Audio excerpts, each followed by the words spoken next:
আসসালামু আলাইকুম। অন্য মঞ্চের আলোচনায় আজকে আমাদের অতিথি হিসেবে আছেন দর্শক, পুজোর আগেই বিসর্জনের বাদ্যি বাজতে শুরু করে দিয়েছে। অর্থাৎ যে নির্বাচন নিয়ে আমি বরাবর সন্দেহ প্রকাশ করছিলাম, আমার সন্দেহ বোধহয় সত্যি হতে চলেছে। অর্থাৎ 12 তারিখ নির্বাচন নিয়ে আগে যেটা 50-50 ছিল, সেটা এসে এখন 75-25 দাঁড়িয়েছে। মানে 75 না হতে পারে, 25 হতে পারে। এখন আর 50-50 নেই। কারণ যে সমস্ত ঘটনা ঘটছে তাতে এটা বলাই যায় যে বিসর্জনের বাদ্যি বেজে গেছে। এখন শুধু ঠাকুরটাকে পুজোর আগে ভাসিয়ে দেওয়া। অনেক রকম কাণ্ড ঘটছে এখানে। ধরুন, উপদেষ্টারা সব চলে যেতে চাইছেন, কিছু কিছু উপদেষ্টার পরিবার আবার বিদেশ চলে গেছেন। আমি নাম ধরে ধরে বলে দেব, একটু ওয়েট করুন। এটা ইতিহাসের সেরা নির্বাচন নাকি নিকৃষ্টতম প্রহসন অথবা তামাশা, যেভাবেই ব্যাখ্যা করুন।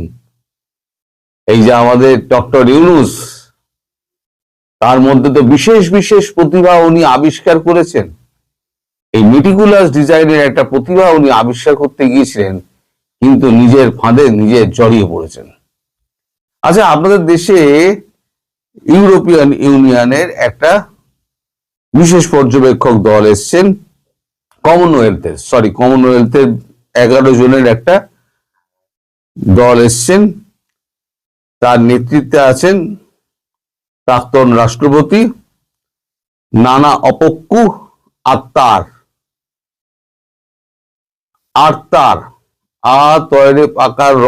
আর্তার। তিনি বিভিন্ন দলের সঙ্গে কথা বলেন, তিনি এবং তার সপারিষদ। যেমন জাতীয় পার্টির আনিসুল ইসলাম, আওয়ামী লীগের 3 জন, আমাদের জয় পুরো নামটা আমি জানি না বলে আমি পুরো নামটা বলতে পারলাম না, আমি দুঃখিত। ডক্টর সেলিম মাহমুদ, ডক্টর জাহানারা আরজু, এই 3 জন ছিলেন। এই 3 জন পরিষ্কার বলে দিয়েছেন যে পৃথিবীতে এমন কোনো নিদর্শন নেই যেখানে কোনো রাজনৈতিক দলকে একেবারে অবৈধ এবং নির্বাসিত করে ব্যান করে দিয়ে নির্বাচন হচ্ছে। যদি কেউ অপরাধী থাকে তাকে নির্বাচন থেকে বাদ দেওয়া যেতে পারে, কিন্তু রাজনৈতিক দলকে নির্বাচন থেকে সরিয়ে দেওয়া, এটা পৃথিবীতে কোথাও কখনো হয়নি। ফলে এই নির্বাচন পৃথিবীর কেউ মান্যতা দেবে না। আওয়ামী লীগের তথ্য ও সম্পাদক উপদেষ্টা সেলিম মাহমুদ, তিনি ওইখানে উপস্থিত ছিলেন। এর আগে আপনারা জানেন, ইউরোপিয়ান ইউনিয়ন একটা বিবৃতি দিয়ে জানিয়েছিল যে আওয়ামী লীগ ছাড়া একতরফা নির্বাচন হলে সেই নির্বাচন মান্যতা পাবে না। এ তো গেল এই দিকের ব্যাপার। কালকে সন্ধ্যেবেলা ধুমধুমার কাণ্ড ঘটেছে যমুনাতে। যমুনা একটা মিটিং ডাকা হয়েছিল। ডক্টর ইউনূস তিনি একটা মিটিং ডেকেছিলেন। মিটিংটা কি নিয়ে? আসন্ন নির্বাচন নিয়ে, তার প্রক্রিয়া, তার কাজ, এ সমস্ত নিয়ে একটা নির্বাচনে একটা ডেকেছিলেন বৈঠক। সেখানে উপস্থিত ছিলেন বিএনপি, জামাত, ওই কোচি সাংসদদের 4 উপদেষ্টা, নাহিদ ওর মধ্যে ছিলেন। নাহিদ হচ্ছে ওই মানে দলের নেতা। আর ছিলেন বিএনপি তারেক রহমান।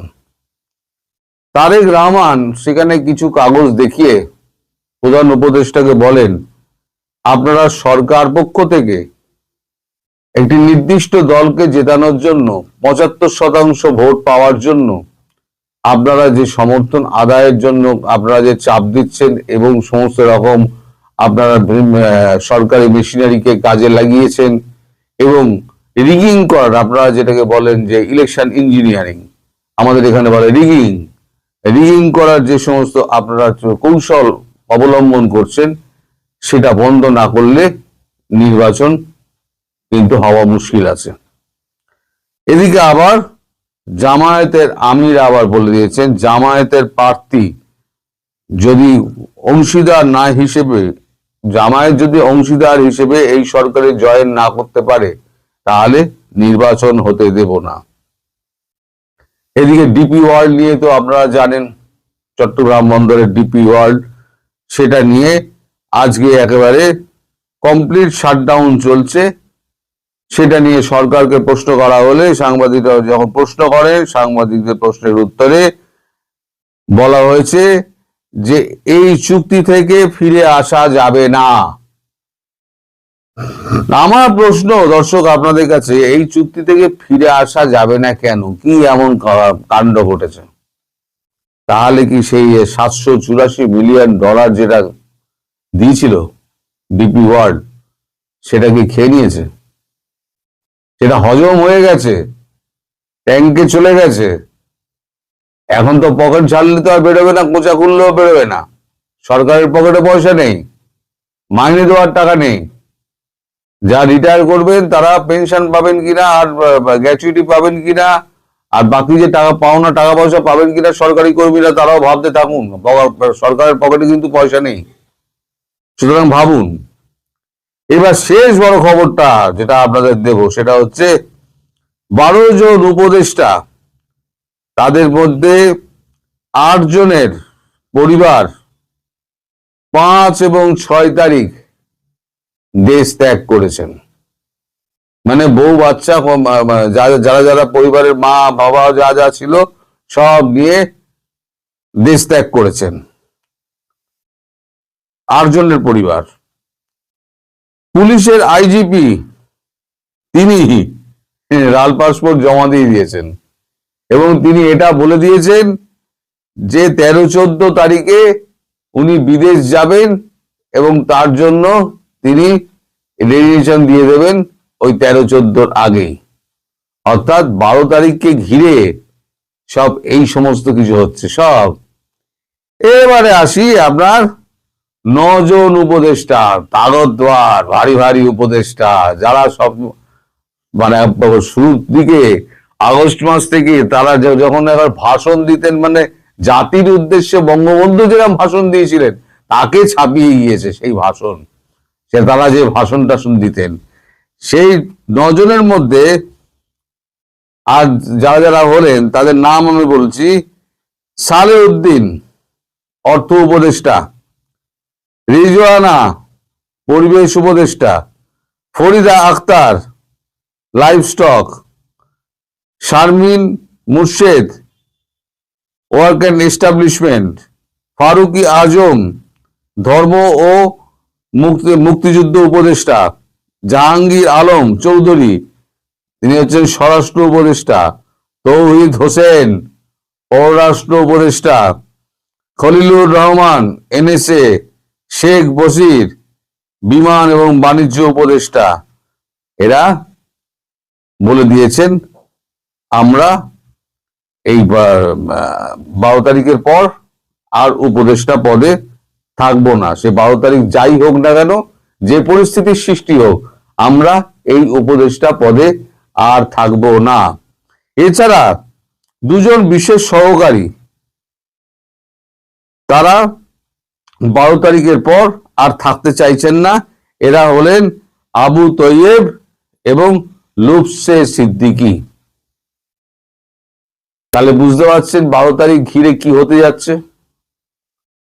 বৃক্ষ তোমার নাম কি, ফলে ন পরিচয়াতে।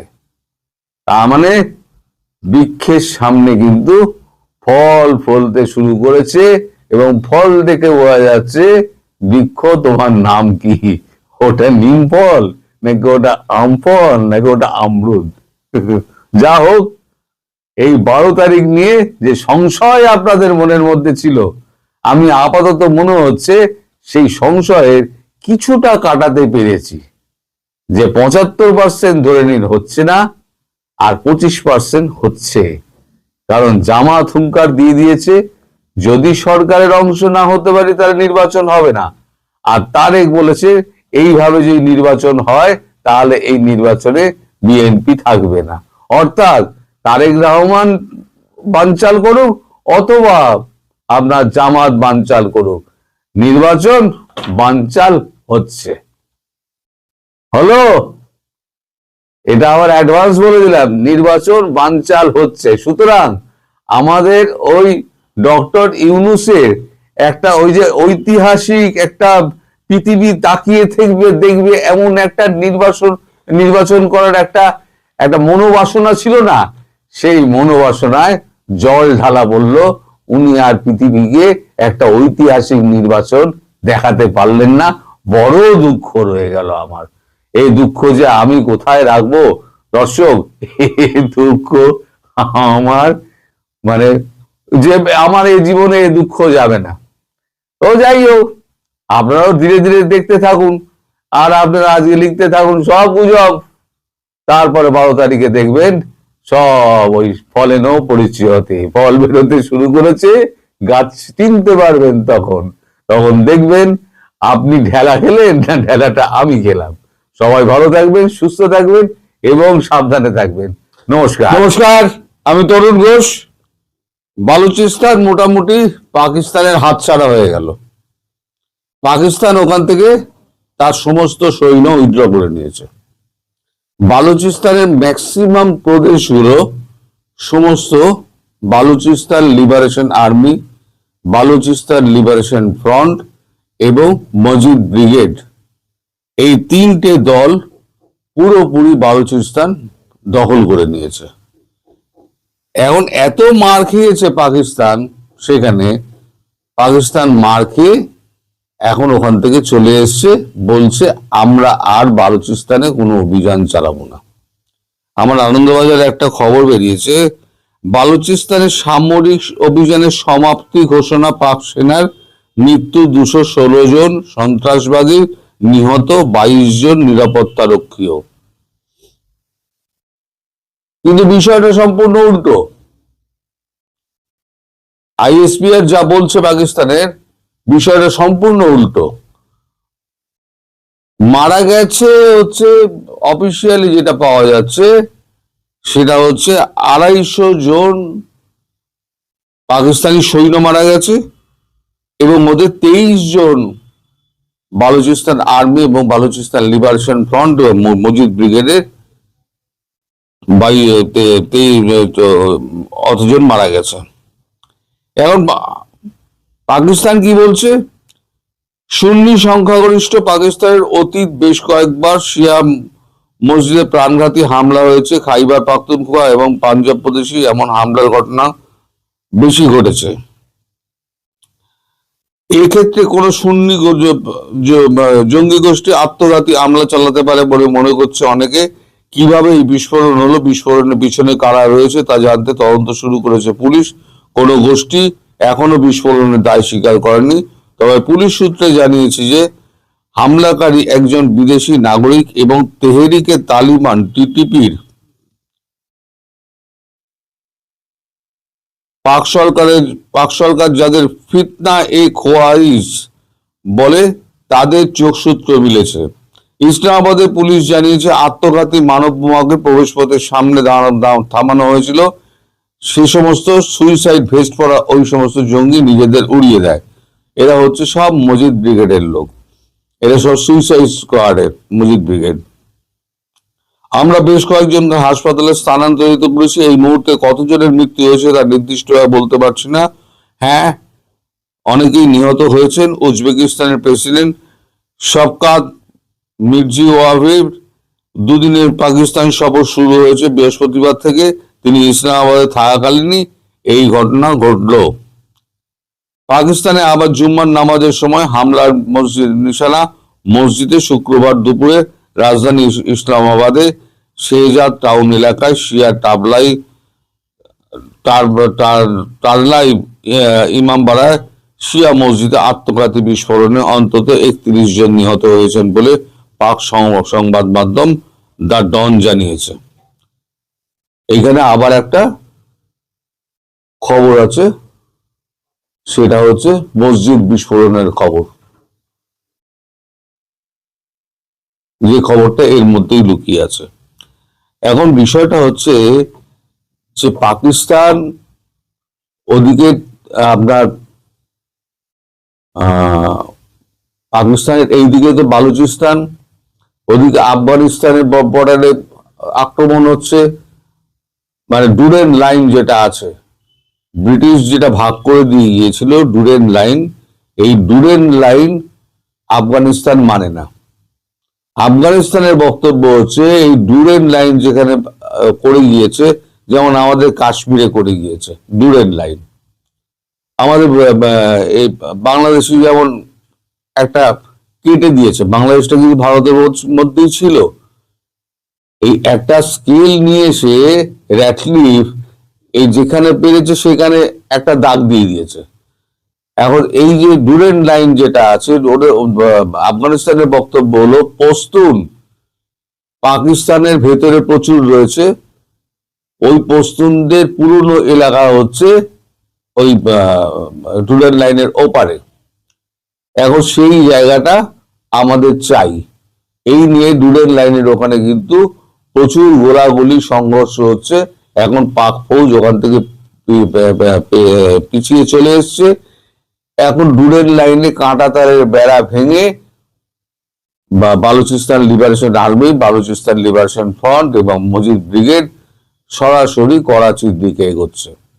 এখন যা অবস্থা, খাইবার পাখতুনখোয়া গেছে, সিন্ধ প্রদেশ গেছে, আফগানিস্তান তো মানে অন্য দেশ হলেও কি হবে, আফগানিস্তানের তালিবানরা এসে টিটিপির সঙ্গে যোগ দিয়ে ভেতরে হামলা চালাচ্ছে এবং ওরা চ্যালেঞ্জ করেছে যে আমরা ইসলামাবাদের বুকে বিস্ফোরণ ঘটাবো। এবং মজিদ ব্রিগেড এত মানে মানে সাহসী একটা দল, তাদের মহিলা একটা ব্রিগেড আছে। এই মহিলা ব্রিগেড মাঝে একটা খবর বেরিয়েছিল, দুজন মহিলা তারা সুইসাইড ভেস্ট পরে তারা আলবিদা বলে, তারা একেবারে নারায় তাকদীর বলে একেবারে ভেস্ট খুলে দিয়ে নিজেদের উড়িয়ে দিয়েছে। এদের একজনের বয়স হচ্ছে 23 আর একজনের বয়স হচ্ছে 21।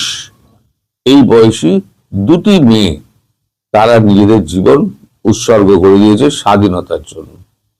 আসলে দীর্ঘদিন ধরে পাকিস্তান যে অত্যাচার বালুচিস্তানে চালাচ্ছে, সে তার জবাব এখন বালুচিস্তান দিতে আরম্ভ করেছে।